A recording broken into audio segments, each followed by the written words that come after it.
ছোট ভাই আমার, বোন আমার, প্রতিজ্ঞা করো, বাপ মরবে, মা মরবে, ভূমিকম্প হবে, সিডর হবে, এই পৃথিবী লন্ড ভন্ড হয়ে যাবে, বেঁচে আছি মানি ফজরের 2 পড়তেই হবে।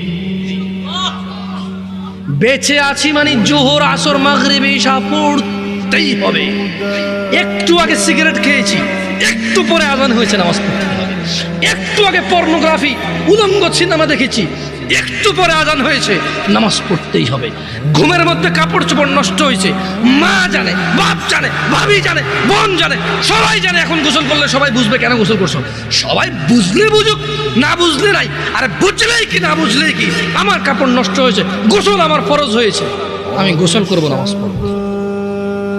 রাতে আমার ঘুম আসে নাই, বন্ধু বান্ধবের পাল্লায় পড়ে সারা রাত বসে বসে উলঙ্গ ছবি দেখেছি, যা অত্যন্ত ঘৃণিত এবং যা আমার জীবনকে তছনছ করে দেবে, যা আমার জীবনের বরকত নষ্ট করে দেবে, যা আমাকে লাঞ্ছিত অপমানিত করবে, এমন অপরাধে লিপ্ত ছিলাম। কারণ এই জানাবে বিচার যে করবে, যে জানার সাথে জড়িত, সে অপদস্থ হবেই হবে। আখিরাতে তো তার আছেই। এই একটাই অপরাধ জানাবে বিচার, একটাই অপরাধ অশ্লীলতা, যেটা শাস্তি আল্লাহ দুনিয়াতে দিয়ে দেয়। কোথায় দেয়? আখিরাতে তো আছেই। সারা রাত উলঙ্গ ছবি দেখেছ, দেখে নিজের জামা কাপড় নষ্ট করেছ, অপবিত্র করেছ নিজেকে, অসুবিধা নাই। গুনাহ যা হওয়ার হয়ে গেছে, গুনাহ নিয়ে পড়ে থাকলে চলবে না। গুনাহ যা হওয়ার হয়ে গেছে, গুনাহ নিয়ে পড়ে থাকলে চলবে না।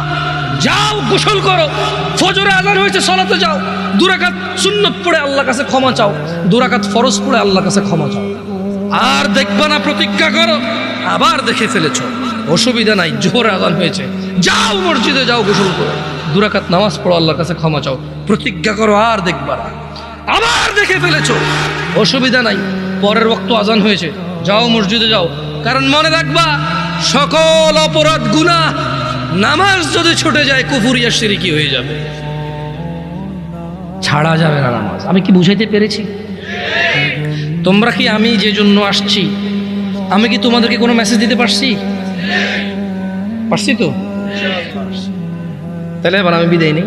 জাযাকুমুল্লাহ খায়র ওয়া আহসানা।